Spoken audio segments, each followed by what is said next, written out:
Hello, my beautiful souls. Welcome sa ating tarot reading sessions. Keep in mind, general reading po ito. Maring mag-resonate, maring hindi. Kunin nyo na lang po kung para sa inyo and leave the rest. Maaring mag-shift ang energies or magkabaliktad ang sitwasyon. Kaya kayo na pong bahala kung saan kayo nakalugar sa reading natin. So, let's see.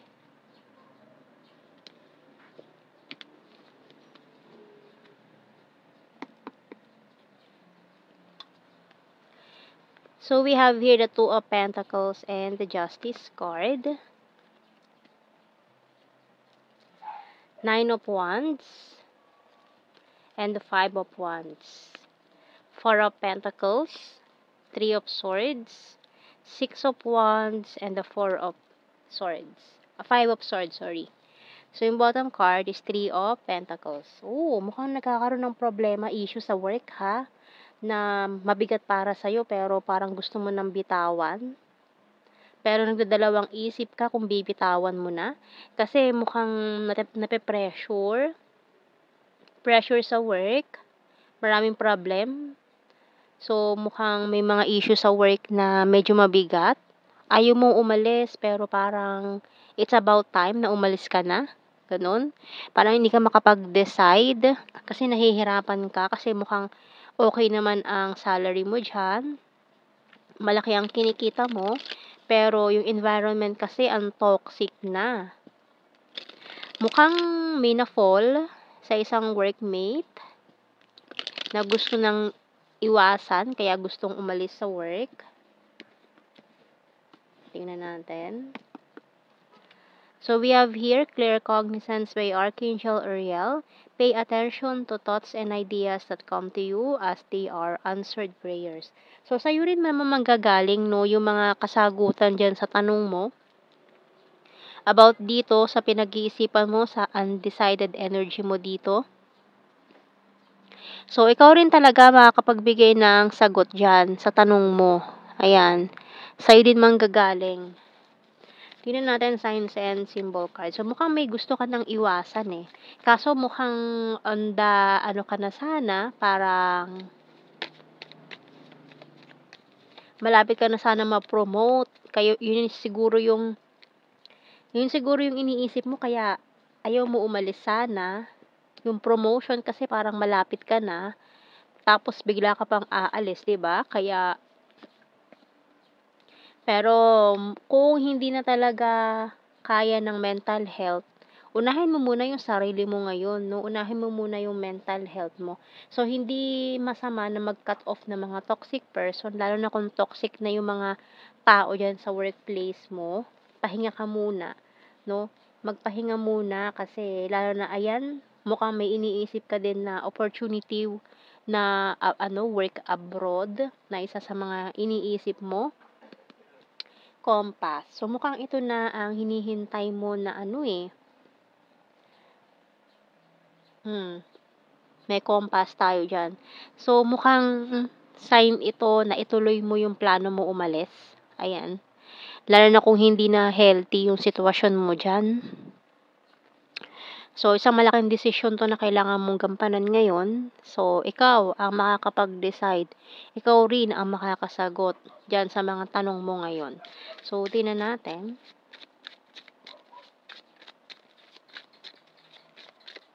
Kasi kung mananatili ka dyan, tapos nakikita mo pa rin siya araw-araw, hindi, mahihirapan ka talaga maka-move on. How I want to marry you someday. So, mukhang pinangakuan ka ng kasal nitong taong ito or kung ano man itong pinangako niya sa'yo na napako. The struggle is real. I will start to save money, can't let you go. Yan, hindi talaga mabitawan eh. You're my inspiration.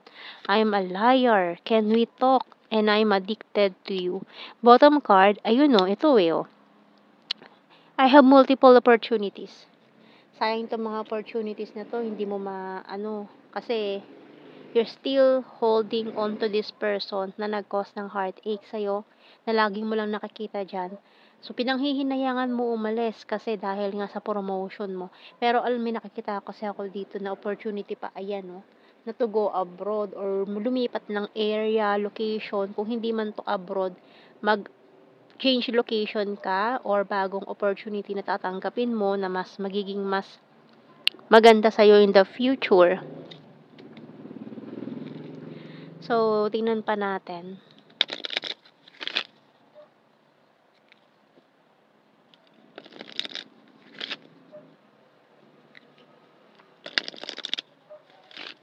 So, pwede naman maging inspiration. Ayan, oh, you're my inspiration.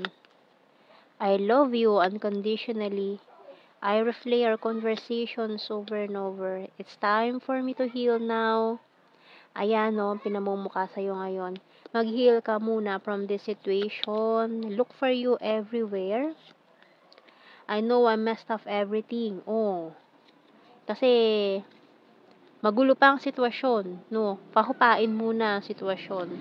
And I wonder if you're happy without me.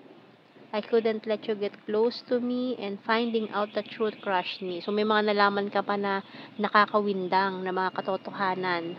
So, yung bottom card, I hope that you can forgive me one day. So, kailangan mo muna talaga magpakalayo-layo, umiwas sa taong ito. Hayaan mo na ang oras ang magbigay ng tamang pagkakataon to heal your wounded heart. Okay, kasi hindi ka makakapag-heal, lagi mo siya nakikita, lagi mo siya nakakasama sa work, araw-araw pa rin siya nakikita dyan, di ba? So, tingnan natin sa blue card, we have here regret, passion. So, unahin mo muna itong mga passion mo sa iyong career and true love. Kasi kung true love talaga, makakapaghintay yan, no? Kata initials,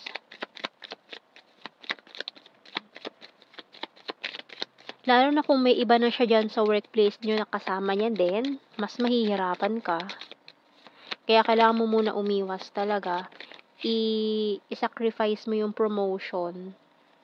Kesa naman mag-suffer ka dyan ng malala. Okay? So, meron tayong letter C, O, A, F, I, K.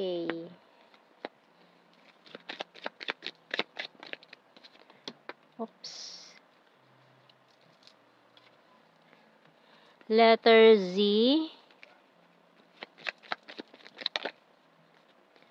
J, G, W. Oops. And letter E. Ayan. Bottom card, H. So, kuha tayo ng general signs and messages. So, mukhang yun ang pinaka-the best option sa'yo ngayon. Lalo na kung hindi ka rin makapag-desisyon. Ayan. Kasi sasaktan mo lang lalo yung sarili mo habang nakikita mo siya na masaya na sa iba. Habang ikaw is nalulungkot, nagsisenti. So, umiwas ka na lang muna. Yun ang pinaka-the best option for you ngayon. Hayaan mo mag-heal ka. Palipasin mo yung panahon.